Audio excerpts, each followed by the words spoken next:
Legal remedy. ఈ legal remedy అనేది కూడా ఏంటంటే ఇది, సో జనరల్గా మనకి legal damages, legal remedy, so దాంతోపాటు రాంగ్ఫుల్ యాక్ట్, ఇవన్నీ కూడా మనం జనరల్ కండిషన్స్ ఆఫ్ లయబిలిటీ కింద చెప్తుంటాం అనమాట. So general conditions of liability అన్న, ఎసెన్షియల్ ఎలిమెంట్స్ ఆఫ్ లయబిలిటీ అన్న ఒకటి. ఏమేమి ఉంటాయంటే జనరల్గా wrongful act, legal remedy, legal damage, legal remedy అని ఉంటారు. సో లీగల్ డ్యామేజ్ అంటే మళ్ళా ఏం రాసుకున్న ఇంజురీ అంటారు అనమాట. సో ఇంతకు ముందు మనం చూసినట్లు injuria sine damno and damnum sine injuria అనే కాన్సెప్ట్స్ ఇంతకు ముందు వీడియోస్ చూసినట్లు ఉంటాయి అన్నమాట. అయితే అందులోనే ఈ లీగల్ రెమెడీ అనేది కూడా ఎసెన్షియల్ ఎలిమెంట్ ఆఫ్ లయబిలిటీ కిందనే వస్తుంది అన్నమాట. దాంతోపాటు దీన్నే జనరల్ కండిషన్ ఆఫ్ లయబిలిటీ అని కూడా అంటారు. అయితే జనరల్గా మనము ఇక్కడ టాట్ అంటే ఏంటిది, ఒక సివిల్ రాంగ్ అని చూసినాం అనమాట. ఇక్కడ ఒక మనకు చిన్న లైన్ ఉంటుంది, ఏంటంటే all civil injuries are not టాట్ అని. All civil injuries are not టాట్. కానీ మనం జనరల్గా సివిల్ టాట్స్ అన్ని సివిల్ ఇంజురీస్ అవుతాయి, కానీ అన్ని సివిల్ ఇంజురీస్ టాట్స్ అవుతాయంటే కావాలి. సో ఇక్కడ ఏంటంటే ఈ రాంగ్ఫుల్ యాక్ట్స్ ఉంటాయి కదా, ఈ must come under category of wrongs అన్నమాట. అయితే దీనికి ఏముంటాయి, జనరల్గా రెమెడీస్ ఉంటాయి. ప్రతి సివిల్ యాక్షన్కి ఒక రెమెడీ ఉంటుంది, ఓకేనా. సో ఏంటంటే remedy is a civil action for damages, అంతే కదా. సో అట్లా ఇది ఉంటుంది అనమాట. సో ఇక్కడ ఏముంటుంది జనరల్గా అంటే మనకు చిన్న చిన్న కొన్ని సెంటెన్సెస్, మంచి సెంటెన్సెస్ ఉంటాయి ఇక్కడ. So where there is no legal remedy, there is no legal wrong, ఓకేనా. So where there is no legal remedy, so there is no legal wrong. So ఇట్లా అనమాట. ఎక్కడైతే మనకి లీగల్ రెమెడీ లేదు, లీగల్ రాంగ్ కూడా ఉండదు కదా. సో లీగల్ రాంగ్స్ చేసినప్పుడు కంపల్సరీ దానికి లీగల్ రెమెడీస్ ఉండాలి, ఉంటేనే న్యాయం జరుగుతుంది ప్లేంటిఫ్కి. సో అట్లా అన్నమాట. ఇక్కడ ఇంకోటి కూడా ఏంటంటే a right infringed is required to be legal and the remedy sought also is required to be legal అన్నమాట. సో అంతేకాకుండా అవి ఏం చెప్తారు జనరల్గా లీగల్ రైట్స్ కానీ లీగల్ రెమెడీస్ కానీ, ఒక కాయిన్ ఉంటే దానికి బొమ్మ బొరుసు లాంటివి. కాయిన్కి ఇరువైపులు ఎవరండి అంటే ఒక కాయిన్కి ఒక సైడ్ ఏమో లీగల్ రైట్ ఉంటుంది, ఇంకో సైడ్ ఏమో లీగల్ రెమెడీ ఉంటుంది. సో అవి రెండు అనమాట. కాబట్టి రెండు ఇంపార్టెంట్, రెండు బ్రేక్ చేయొద్దు, ఓకేనా. సో అది రెండు కూడా రెండు బ్రేక్ చేయొద్దు అన్నమాట, రెండు ఇంపార్టెంట్. అది ప్లేంటిఫ్కి అయినా డిపెండెంట్కి అయినా ఎవరికైనా వస్తే రెండు అంటే లీగల్ రైట్స్ బ్రేక్ చేయొద్దు, లీగల్ రెమెడీ కూడా ఇవ్వాల్సి వస్తుంది బ్రేక్ చేస్తే. సో ఇట్లాంటివన్నీ ఉంటాయి అన్నమాట. అయితే దీన్ని ఏమైందంటే జనరల్గా ఈ D K Basu and state of west బెంగాల్లో ఏం జరిగిందంటే ఒకటి ఏం అబ్జర్వేషన్ అంటే there is no wrong without remedy అనే ఒక సెంటెన్స్ వాడడం జరిగింది. అంతేకాకుండా లా యొక్క ఏమైందంటే so everybody wrong must get remedy, the court order for damages against the custodial death అనేది కూడా ఈ D K Basu and state of బెంగాల్లో చూడడం జరిగింది అనమాట. సో మరి ఇప్పుడు ఈ లీగల్ రాంగ్స్, లీగల్ రెమెడీస్ అవి రెండు కూడా ఈ కోరిలేటెడ్, ఒకదానికొకటి రిలేటెడ్ అనమాట. అయితే జనరల్గా ఏంటంటే ఈ ప్రిన్సిపల్ ఆఫ్ రెమెడీ ఏంటంటే ఈ టాట్లో సో జనరల్గా అన్లిక్విడెడ్ డ్యామేజెస్ అనమాట, ఓకేనా. సో అందుకే ఈ అన్లిక్విడెడ్ డ్యామేజెస్కి ఈ రెమెడీస్ ఏమి ఉంటాయి జనరల్గా అంటే ఇంజక్షన్ అని మనం అప్పుడప్పుడు వింటూ ఉంటాం. ల్యాండ్ కేసెస్లో ఇంజక్షన్ ఆర్డర్ వచ్చింది, సో ఇంజక్షన్స్ ఉంటాయి, కొన్ని ఇంజక్షన్స్, అబెట్మెంట్ ఉంటుంది, అంతేకాకుండా రిజిస్ట్రేషన్ ఆఫ్ ప్రాపర్టీ ఉంటుంది. ఇవి బేసిక్గా 3 కూడా మనకి రెమెడీస్ అని చెప్తారు అనమాట ఇక్కడ టాట్లో. సో ఇక్కడికి వచ్చేసరికి ఇక్కడ మోటివ్ అండ్ మ్యాలిస్ అనే 2 వర్డ్స్ ఉంటాయి. ఇక్కడ మోటివ్ అండ్ మ్యాలిస్ అనే వర్డ్స్ ఉంటాయి. అసలు మోటివ్ అంటే ఏంటి? మోటివ్ అంటే ఒక రీజన్ ఉంటుంది ఒక పని చేసేదానికి, ఒక యాక్ట్ కానీ, ఒక కండక్ట్ కానీ, ఏదానికైనా ఒక రీజన్ ఉంటుంది. అయితే ఇక్కడ ఏంది ఈ మోటివ్ని ఏమంటాడంటే సల్మాన్ అంటే ఆయన, ఓకేనా. సో జూరిస్ట్ అనమాట. ఏమంటాడంటే మోటివ్ అనేది ద అల్టరియర్ ఇంటెంట్ అంటాడు. అట్లా ఈ మోటివ్ అనేది రెండు రకాలుగా ఉండొచ్చు. ఒకటి గుడ్ మోటివ్ ఉండొచ్చు, రెండోది బ్యాడ్ మోటివ్ ఉండొచ్చు. బ్యాడ్ మోటివ్ అంటే ఎవిల్ అంటారు, ఎవిల్ మోటివ్ అంటారు.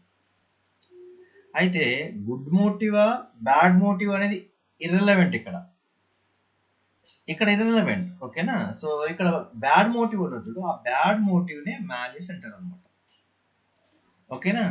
సో ఇక్కడ ఇందులో మాత్రం గుడ్ మోటివ్ బ్యాడ్ మోటివ్ అనేది ఉండదు. ఇంకా బెస్ట్ ఎగ్జాంపుల్ ఏం చెప్తారంటే ఇక్కడ, సో ఇక్కడ మోటివ్ అనేది ఇర్రెలవెంట్ ఇన్ థాట్స్ లో మోటివ్ ఇర్రెలవెంట్ అంటే ఏందంటే person cannot be exempted from liability in థాట్ if committed an act with good motive అంటారు అనమాట. ఫర్ ఎగ్జాంపుల్ చూస్తే మనము ఒక ఏ అనే పర్సన్, ఒక బి అనే పర్సన్, బి అనే హౌస్ లోకి ఏ అనే పర్సన్ అనాథరైజ్ గా వెళ్తాడు, ఓకేనా. సో అనాథరైజ్ గా ఎందుకు దేనికోసం వెళ్తాడు, కొన్ని వాటర్, ఒక ఓల్డ్ మ్యాన్ ఒక రోడ్ పైన పడిపోవడమో ఉండడమో జరుగుతుంది. సో కొన్ని వాటర్ అవసరం ఉంటాయి, ఆ వాటర్ ప్రొవైడ్ చేయడానికి వెళ్తుంది.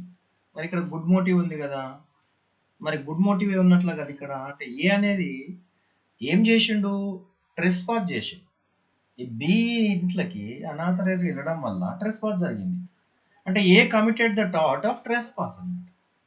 అప్పుడు మరి ఎగ్జామ్షన్ ఏమైనా జరిగిందా from liability on the grounds the committed it with good motive, అంతే కదా. సో మంచి ఆలోచనతో మంచి మోటివ్తో వెళ్ళిండు. అట్లా ఇక్కడ ఏంటంటే పర్సన్ మోటివ్ మంచిదా చెడ్డదా అనేది కాదు, person cannot be held liable in thought on the ground of evil motive, okay, if the act itself is not unlawful. So ఇక్కడ కొన్ని కేసులు చదివితేనే మనకు అర్థమవుతుంది. సో కొన్ని కేసులు చూస్తే మనకి ఇక్కడ ఏముంటుందంటే కేసులు బ్రాడ్ఫోర్డ్ కార్పొరేషన్ వర్సెస్ పికిల్స్ అనే ఒక కేసు ఉంటుంది. ఈ కేసులో ఏం చేస్తాడంటే ఈ డిఫెండెంట్ ప్లేంట్స్ ఉంటారు కదా, అంటే ప్లేంట్ అంటే ఎవరైతే సూట్ చేస్తాడో, కేసు సూట్ వేస్తాడు సివిల్ సూట్, ద ప్లేంటిఫ్. అయితే డిఫెండెంట్ ఏం చేస్తాడంటే బ్యాడ్ మోటివ్, ఇక్కడ బ్యాడ్ మోటివ్ చూస్తాం. అతను బ్యాడ్ మోటివ్ అని ఏం చేస్తాడు అంటే, ఓకే, సో బ్యాడ్ మోటివ్ తో ఏం చేస్తాడు, ల్యాండ్ లో ఏం చేస్తాడు, దాన్ని ఏమంటారు, ఒక బోర్ వెల్స్ వేస్తాడు అనమాట. కొంత లోపలికి బోర్ వెల్స్ వేస్తాడు. అంటే సో డగ్ డీప్ వెల్స్ చేస్తే ఏమవుతుంది అంటే అప్పుడు ఈ ప్లేంటిఫ్ అనే వానికి కొద్దిగా ఇబ్బందికరమైన వాతావరణం ఏర్పడుతుంది అనమాట, ఓకేనా. సో అప్పుడు ఎట్లా అంటే ఎట్లా ఏర్పడుతుంది అంటే, ఫర్ ఎగ్జాంపుల్ ఎప్పుడు ప్లేంటిఫ్ అనే వ్యక్తి since plaintiff did not the purchase his site, అప్పుడు కొన్న అప్పటి నుంచి, ఓకేనా. సో ఇక్కడ ఏం చేస్తున్నావు వేయడం వల్ల ఏమవుతుంది, ఇక్కడ action instituted against the defendant on the grounds of the evil motive, it was held the defendant was not liable అని చెప్తున్నాను మళ్ళీ ఇక్కడ కూడా. అంటే ఇక్కడ మనకు బ్యాడ్ మోటివ్ ఉంది కదా, బ్యాడ్ మోటివ్ గుడ్ మోటివ్ అనేది కాదు ఇక్కడ. సో ఇది బ్యాడ్ మోటివ్, ఇంతకుముందు గుడ్ మోటివ్ చూస్తాం. ఆ మోటివ్ ఏదైనప్పటికీ సో రెమెడీస్ అనేది ఉంటుందని చెప్పొచ్చు అనమాట. సో దానికి రకరకాల కేసులు ఉన్నాయి, రకరకాల అవి ఉన్నాయి, అవి కూడా ఎక్సెప్షన్స్ ఉన్నాయి. ఎక్సెప్షన్స్ కూడా ఇంకో గుడ్ మోటివ్ ఎగ్జాంపుల్ చెప్తే, ఇంకో అదే ఎగ్జాంపుల్ కూడా ఇక్కడ మనం ఏం చేసినామంటే అతని ల్యాండ్ లో డిఫరెంట్ ఏం చేసినాడు, బ్యాడ్ ఐఫిల్ చేసినాడు. ఇంకో ఎక్కల్స్ చూస్తే మ్యాలిస్ లో Hollywood silver fox farm limited versus Emmett అనేది ఒక కేసులో ఏం జరుగుతుందంటే, ఒక ప్లేంటిఫ్ కంపెనీ ఏం చేస్తాడు, ప్లేంటిఫ్ కంపెనీ సెటప్ చేస్తాడు ఒక ఫామ్. ఏం చేస్తాడంటే ఫాక్స్లు ఉంటాయి కదా, ఫాక్స్ లో పెంపకము ఒక సెటప్ చేస్తాడు.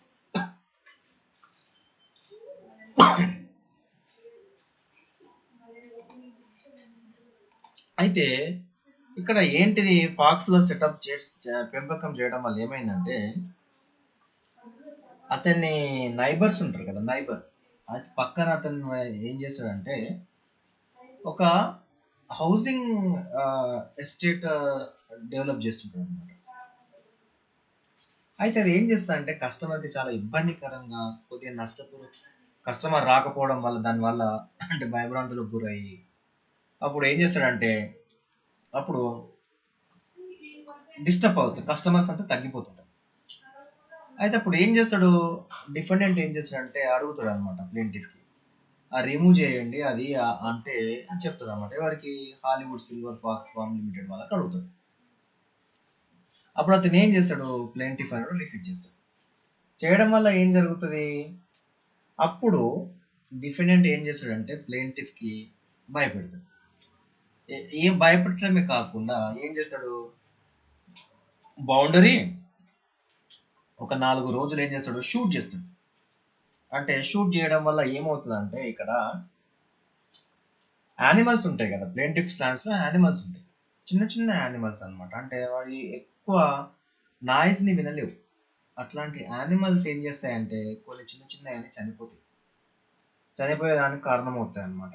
అప్పుడు ఏం చేస్తాడంటే action by plaintiff defendant was held liable to firing on his land maliciously. ఇక్కడ ఏం జరిగింది, డిఫెండెంట్ లయబుల్ అయింది. ఇక్కడ ప్లేంటిఫ్ యాక్షన్ తీసుకోవడం వల్ల డిఫెండెంట్ లయబుల్ అవడం అయింది. దాంతో పాటు ఏమైంది, plaintiff was entitle to an injunction and damages. జరిగిన నష్టానికి అతనికి ఇంజెక్షన్ వచ్చింది, అంటే మనకి ఒక ఆర్డర్ వచ్చింది, ఇంజెక్షన్ ఆర్డర్ వచ్చింది, కొంత రెమెడీ జరిగిందని చెప్పుకోవచ్చు అనమాట. అంటే ఈ కేసులో ఇలా, ఇంతకుముందు కేసులో అక్కడ డిఫెండెంట్ వాజ్ నాట్ లయబుల్, ఈ కేసులో డిఫెండెంట్ వాజ్ లయబుల్. అంటే మోటివ్ అనేది, మ్యాలిస్ అనేది చెడ్డ మ్యాలిస్ అనమాట. ఇక్కడ మ్యాలిస్ అనేది బ్యాడ్ మ్యాలిస్, ఎవిల్ మ్యాలిస్. ఓకేనా, బ్యాడ్ మోటివ్, మ్యాలిస్ అంటే బ్యాడ్, మళ్ళీ bad motive. Okay, evil motive. ఓకేనా, మోటివ్ అనేది బ్యాడ్ ఆర్ గుడ్ అనేది సంబంధం లేకుండా ఇక్కడ డిఫెండెంట్ అనేది లయబుల్ నాట్ లయబుల్ అనేది మనం చూస్తున్నాం. ఇవన్నీ రిలవెంట్. అసలు మ్యాలిస్ అంటే ఏంటిది అంటే, మ్యాలిస్ అంటే evil motive, bad motive, that is called malice అన్నమాట.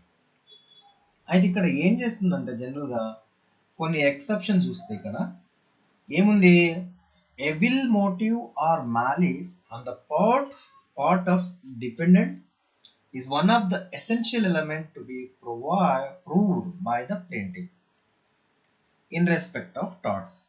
అంటే డిసిట్ కానీ, కాన్స్పిరసీ కానీ, మ్యాలిస్ ప్రాసిక్యూషన్ కానీ, ఇంజూరియస్ ఫాల్ట్హుడ్ కానీ, ఇవన్నీ ప్లేంటిఫ్ ప్రూవ్ చేయాల్సిన అవసరం ఎంతైనా ఉందని.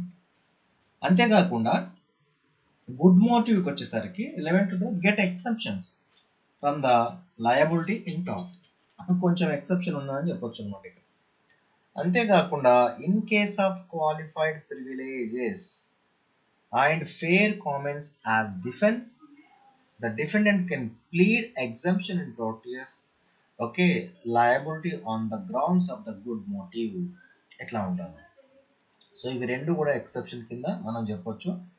ఇంకా మ్యాలిస్ గురించి చెప్తే మనకి మ్యాలిస్ అంటే bad motive, good motive, bad motive అని చెప్తున్నాం కాబట్టి, ఎవెల్ మోటివ్ అని చెప్తున్నాం కాబట్టి మ్యాలిస్ కూడా టూ డిఫరెంట్ సెన్స్ లో చెప్పొచ్చు అనమాట. ఒకటి malice in law and malice in fact అనమాట. మ్యాలిస్ ఇన్ ఫ్యాక్ట్ ని మనకు యాక్చువల్ మ్యాలిస్ అనేది అంటారు. అయితే మ్యాలిస్ ఇన్ లాని మనకి ఏమంటారు అంటే జనరల్ గా ఎంప్లాయిడ్ మ్యాలిస్ అంటారు. మ్యాలిస్ ఇన్ లాని ఎంప్లాయిడ్ మ్యాలిస్ అంటారు. మ్యాలిస్ ఇన్ ఫ్యాక్ట్ ని ఎక్స్ప్రెస్ మ్యాలిస్ అంటారు. మరి ఎక్స్ప్రెస్ మ్యాలిస్ అంటే ఏంటిది, ఓకేనా, ఎక్స్ప్రెస్ మ్యాలిస్ అంటే ఏంటిది, మ్యాలిస్ ఇన్ ఫ్యాక్ట్ ని ఎక్స్ప్రెస్ మ్యాలిస్ అంటారు అనమాట. ఎక్స్ప్రెస్ మ్యాలిస్ అంటే ఏంటిది అంటే జనరల్ గా ఒక యాక్ట్ జరుగుతుంది, ఓకేనా. So act done with ill will towards and individual, ఇట్లా జరగడం వల్ల మ్యాలిస్ అంటేనే బ్యాడ్ మోటివ్తో చేస్తారు. సో దాన్ని ఎక్స్ప్రెస్ మ్యాలిస్ అంటారు. సో మ్యాలిస్ ఇన్ లా అంటే, ఈ మ్యాలిస్ ఇన్ లా అంటే ఇంప్లాయిడ్ మ్యాలిస్ అంటారు. సో ఇంప్లాయిడ్ మ్యాలిస్ అంటారు అంటే ఏంటిది, ఇది కూడా యాక్ట్ ఏంది, act done wrongfully and without reasonable and probable cause. Okay, so దీంతోనే సో జనరల్ ఏంటంటే dictated by angry feelings. Okay, so vindictive motive అంటే బ్యాడ్ మోటివ్. సో వీటితో చేసేదాన్ని మ్యాలిస్ లా అంటారు అనమాట, ఇంప్లాయిడ్ మ్యాలిస్ అంటారు. సో ఇక్కడ దీని గురించి మనం తెలుసుకుంటే ఇవి ఉంటాయి అన్నమాట. సో ఇవన్నీ కూడా దీనికి ఇందుకే వస్తాయి, ఓకేనా. సో లీగల్ రెమెడీ కింద వస్తాయి. అంటే లీగల్ రెమెడీ అంటే ఏంటిది, legal remedy okay. So motive ఏంది, బ్యాడ్ మోటివ్ ఏంది, గుడ్ మోటివ్ ఏంది. బ్యాడ్ మోటివ్ని మ్యాలిస్ అంటారు, మ్యాలిస్ సెన్సెస్ ఏంది, okay, malice in law, malice in fact, ఓకేనా. సో దీని ఎక్సెప్షన్ ఏంది అనేది ఈ లీగల్ రెమెడీలో మనం చూసినాం. బేసిక్గా మనం ఇక్కడ ఏంటంటే గుర్తుపెట్టుకోవాల్సింది ఏంటంటే, రెమెడీస్ ఏంటంటే ఇంజెక్షన్ అనేది ఒకటి ఉంటుంది, ఇంజంక్షన్స్ అంటారు కదా, ఇంజంక్షన్స్. ఓకే, లేదంటే ఇంజంక్షన్, దాంతో పాటు abetment, so restriction of property. So ఇవన్నీ కూడా ఇంజెక్షన్ అని చెప్పొచ్చు అనమాట.